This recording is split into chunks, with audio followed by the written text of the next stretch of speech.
Hello everyone! Magandang hapon! Kamusta ang aking mga subscribers at viewers? Kamusta po ang inyong Christmas celebration? Happy po ba? Masaya po ba ang lahat na nag-celebrate ng Christmas? Ayan. Kamusta po ang buong isang linggo ninyo? Ayan, kamusta? Mga subscribers at viewers, maraming salamat po and Merry Christmas. Ayan. Ako po kahapon nag-celebrate ng Christmas sa ospital. Ayan. Pero umuwi po ako. Dahil po, nawa ako dun sa aking alaga. Mag-isa lang po siya dito, iniwan kahapon. Umuwi po ako ng hapon. Mag-isa lang po talaga ang alaga ko. Alas 6 ng umaga, umalis po ako. Dinala na kami sa ospital. Tapos yung alaga ko dito naiwan mag-isa. Kaya naiyak ako pagbalik ko kasi siyempre, yung alaga mo, wala namang alam. Lost memory na nga eh. Tapos, 98 years old. Hindi niya alam na mag-isa lang siya dito. Wala siyang kain. Naawa ako. Kaya sabi ko, hindi talaga pwedeng makonfine kasi kawawa po yung aking alaga. Ayan. Maraming salamat po. Tara, samahan niyo po ako sa gulayan. Dahil 3 weeks, almost 3 weeks, hindi po ako nakapunta sa gulayan. Samahan niyo po ako. Dalawin natin, tingnan natin yung mga tanim na gulay, kung naubos na ba, may bagong tanim, ayan. Kasi nagtanim po sila ng gulay, ayan. At kung hindi ka pa nakasubscribe sa aking YouTube channel, please subscribe my YouTube channel at Yet Collection po, ayan. Paki-like nyo naman po, paki-share, at mag-subscribe po kayo. Huwag nyo rin pong kalimutan, i-touch yung notification bell para updated po kayo sa aking mga upcoming video. Ayan. Hello everyone! Magandang hapon mga kawaylaw. Ayan, ganda ng tanawin. Ang ganda ng panahon. Walang araw, walang diba? Walang sikat ng araw. Malamig. Ayan. Almost 3 weeks po hindi ako nakapunta dito sa aking garden. Ayan. Tingnan mo naman, wala ng gulay. Almost 3 weeks po kasi may sakit po tayo. So, hindi po ako nakapunta dito. Matagal po. 3 weeks matagal. Halos matagal din. Malamig po. Ayan, giniginawa ko. Ayan. Pakita ko lang sa inyo ang ating repolyo. Ayan. O, diba? Ayan na ang ating repolyo. Ayan. O, diba? O, saan ka pa? Malapit na yan. Aanihin. Yung iba ko pong gulay na ani na nga po, wala na nga nakain na nila. Ayan. Ito po ayan po yung ating cauliflower. Ayan ang ating cauliflower. Ayan. Yung ating litos po, ayan, hindi na siya lumago. Ay, hindi pala siya ayan. Ayan, kinain na nga po yung iba. Ay, may mga celery. Ayan. Ayan. Pagpasensyahan nyo na ang ating boses. Ayan, ang ating repolyo. O, diba? O. Ayan, teka lang. Tanggalin natin yung takip para naman makita nyo. O, diba? Ayan ang ating repolyo. Unti-unti na siyang umiikom. Kasi winter na po. Ayan. O, diba? O. Ayan, ang ating repolyo. Ayan. Ayan, na-miss ko po talaga pumunta dito sa ating garden kasi almost 3 weeks po talaga hindi ako nakapunta. Ayun ang bagong tanim. Ayan po, hindi po ako nagtanim yan. Ayan, ang ating cauliflower, diba? Ayan yung litos. I-zoom na lang natin. Ayan yung ating litos. Ayan. Yung mga celery. Yung maliliit ang dahon. Yan. Ang tawag dyan, celery kinchay. Kinchay pala. Ayan. Ayan. At ito naman yung ating broccoli. Ayan, ang nagtanim nito is yung anak ni Lola. Ayan, dalawa kami dito nag-garden Kaso nitong huli po talaga hindi na po ako nakapag paulit-ulit po yung aking sakit. Ayan, pabalik-balik yung aking lagnat. Ayan. Pasensya nyo na ang aking napakagandang boses ngayon. Ayan. Ito po meron po akong tanim, yung tanim ko po doon sa unahan na broccoli at cauliflower na ani na po. Yon, yung isa na i-upload ko na nga po na-upload ko na po. Kaya ito yung aking tanim. Yan, diba? Late na. Ayan, ang ating repolyo. Ayan. Basta yung mga bagong tanim po ngayon sa anak po yun ni Lola. Ito yung noon pa ng mga tanim ko na nakakapasok ako sa mga LS ni Samsai. Hello, Sisi. Migalap shoutout sa'yo. Just Cooking Whitey. Ayan. Kaya hindi na ako nakakapasok sa kanilang LS. Ayan. Papalit-palit lang kami ni Lola nung alaga ko na may sakit. Ito yung mustard. Ayan, mustasa. Ayan, laki no. Sa atin ang mustasa, napakaliit. Tingnan mo naman yung tangkay ng mustard. O, diba? Isang ganito lang isang maghapon mong kakainin to, o. Yung isang ganong tangkay lang ng dahon na yan. Ang lalaki ng mustard, diba? O. Ayan. O, diba? Nakakailalaking dahon. Diyos ko po. Tingnan mo naman. O. O, diba? Ayan. Pag naano tong repolyo, naku, makikita nyo. Baka yung tanim na repolyo ni ano yung sumisirit? Pag nakita mo yung tanim nung anak ni Lola na repolyo, kulay purple. Diba, ang lalaki ng mustard, no? Tingnan mo yung dahon, nabubulok na yung puno. Ano yung dahon, laki. Ano naman? Diyos ko, yung dahon, napakalaki niyan. O, diba? Saan ka pa? Kaya pag masipag ka lang talaga, marami kang makakain. Kaya bilib ako sa mga Taiwanese.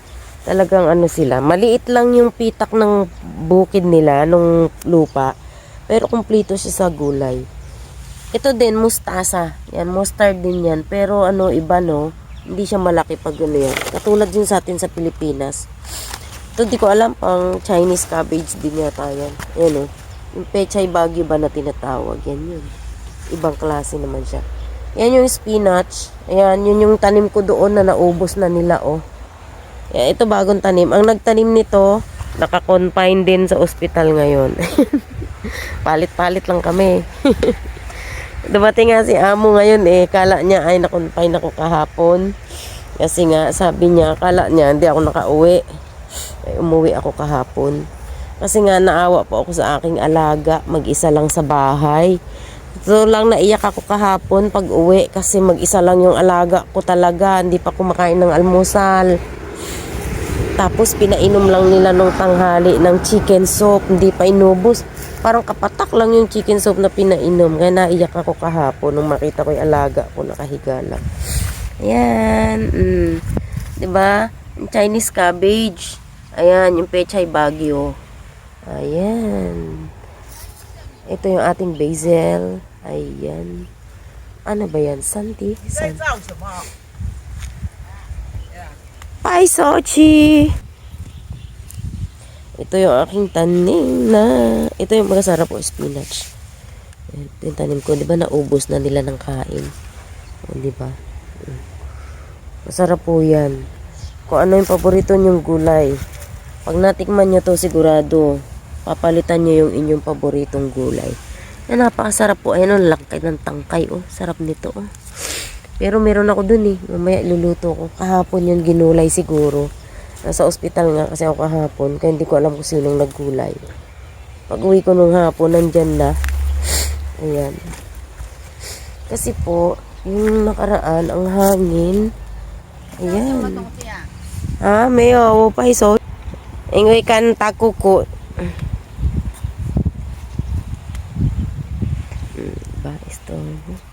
Merong Chinese na kinausap ako. Diba, sarap lang. Sa ilang taon ko dito, ngayon marunong na pala talaga ako mag-Chinese. No? Marunong na ako makipag-usap sa kanila. Ayan, yung tanim ko po, wala na, oh. Diba, nakalbunan nila. Ito, paborito ng lahat. Ito yung pinakamahal na gulay. Chaison, ang tawag sa kanila dyan. Spinach, di ko alam kung anong klase yan, eh. Basta, diba, ang spinach naman, maraming klase yan. Kangkong nga spinach, eh. Diba? Ayan. O, diba, ang dami natin gulay. Tignan mo naman. O, diba, wala na. Ubos na. Ayan. Ito yung ating Chinese cabbage pa, oh. Ayan. Ayan. Ayan. Yung chaison, oh, diba? Ang dami.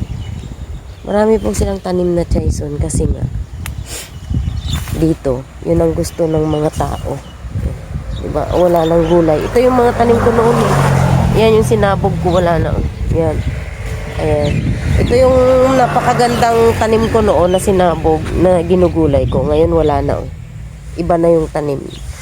Nagtanim niya yung anak ni Lola. Ito yung ano, ang tawag dito, spinach din. Tawag sa kanila, pochay. Alam ko ano. Ayan. Tayo mo naman ang kanal, walang tubig. Ayan yung iniimbak ng tubig. Doon, may tanim din doon yung anak ni Lola sa bukid. Ay ano, month of February, ayan, magbablog ako. Ayan. Mangunguha tayo ng ano, labanos dyan. Mag-aani tayo ng labanos. Napakaraming labanos. Walang bayad po yun, libre lang. Nakakatuwa lang. Ayan. Tara na't, umuwi na tayo. Tapos na po ako mag-video. Ayan. Namiss ko lang po talaga itong gulayan. Ayan. Namiss ko lang po talaga ang gulayan. Ay na, bullet train. Dumaan. Namiss ko lang po ang gulayan. Kaya sumaglit po ako ng punta dito. Ayan. Maraming salamat po. Ayan. Pauwi na tayo. Pabago-bago ang panahon ngayon. Ano, ingat po tayong lahat. Lalo na yung mga kapwa OFW ko. Ayan. Mag-ingat po kasi napakahirap po ang magkasakit ng malayo sa pamilya, walang mag-alaga sa atin. Ayan, tulad kahapon, ayan, maaga alas 6 po, dinala ako sa ospital pero Paskong Pasko. Napausok lang, ganyan, tapos tinignan kung may COVID, wala naman. Tapos kanina ulit, kasi nga umuwi ako ayaw ko magpa-confine kasi lalo lang nalihilo. Tapos yung pamilya mo sa Pilipinas mag-iisip pa sa'yo. Ang ginawa ko po, umuwi na lang ako dito sa bahay ng alas 5 dahil naalala ko yung alaga ko, walang mag-aalaga. Pag-uwi ko po kahapon, mag-isa lang yung ang alaga ko. Nakahiga dun sa higaan namin kaya naiyak ako pa. Ayan, uwi na tayo. Ang dami ko ng puti. Kaya po, ingat-ingat lang tayong lahat. Ayan. Tapos kaninang umaga po, balik ulit sa ospital, huling lang yung dugo. Ayan, bukas, malalaman natin yung resulta. Kasi nga po, pabalik-balik yung aking sakit yung ating laksa. May tsura ko. O, diba? Maraming salamat po. Enjoy lang ang Christmas. Ayan. At kung hindi ka pa nakasubscribe sa aking YouTube channel, ayan, please subscribe. Paki-like and share din po. At paki-touch nyo na rin po ang notification bell para updated po kayo sa aking mga upcoming video. Maraming salamat po. Merry Christmas and a Happy New Year sa lahat. Ayan. Maraming salamat po. Bye. Yung kusina. Ilang araw na wala ako. Talagang napakabuti. Maraming salamat po. Merry Christmas. Nawa ang ating darating na New Year is masaya.